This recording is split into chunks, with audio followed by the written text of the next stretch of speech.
Let's try and discuss some of this with Jonathan Josephs, our business reporter, because we've sort of laid out, Jonathan, the sort of macro vision of what's gone on here. What does it mean to you and me and to all our viewers sitting at home? Well, Christian, for everyone, both in the US and China, it has implications.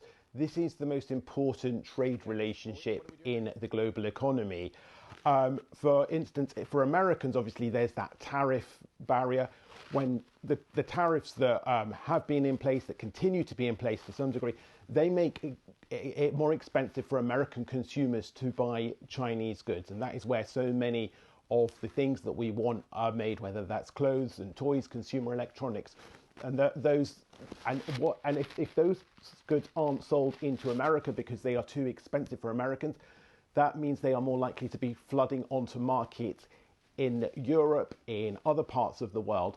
And that can have an impact on businesses here that are trying to compete with those Chinese companies who are often getting help from the Chinese government to reduce their costs. So it has a competitive aspect, and it influences prices all around the world.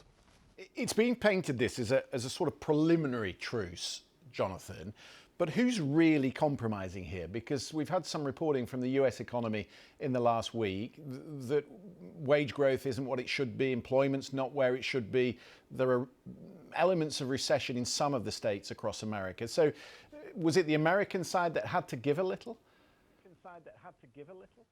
Well, these rare earths are one particular instance where America really is feeling the pinch. China knows that it has a lot of power over America when it comes to these rare earths. There's 17 different metals, and they are essential for making so much of the modern technology that we all rely on.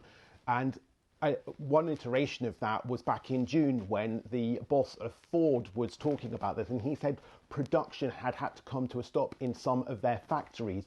They had to stop making as many cars as they were because they couldn't get hold of the rare earths. That trickles down into economies. That means that there is less work to go around. That means that there are less cars for dealers to sell. And then, for instance, you have the knock-on of perhaps there are less mechanics in business because there are less cars.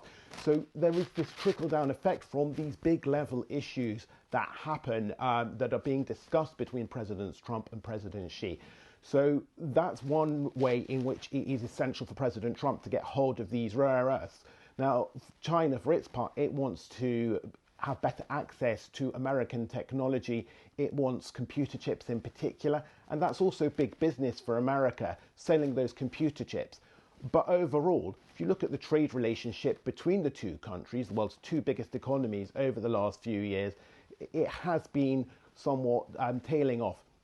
American companies have been Americans are less willing to buy goods from China, and that's partly because of the political uncertainty, and we've seen American companies trying to move some of their manufacturing out of China to get away from some of that uncertainty around tariffs and other trade restrictions.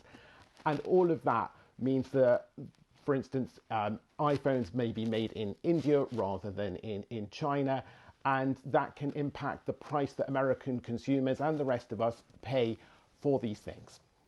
Jonathan, for the moment, thank you very much indeed. I want to take you to some breaking news that we're getting from the Foreign Commonwealth and Development Office here in London about the situation in Jamaica. There are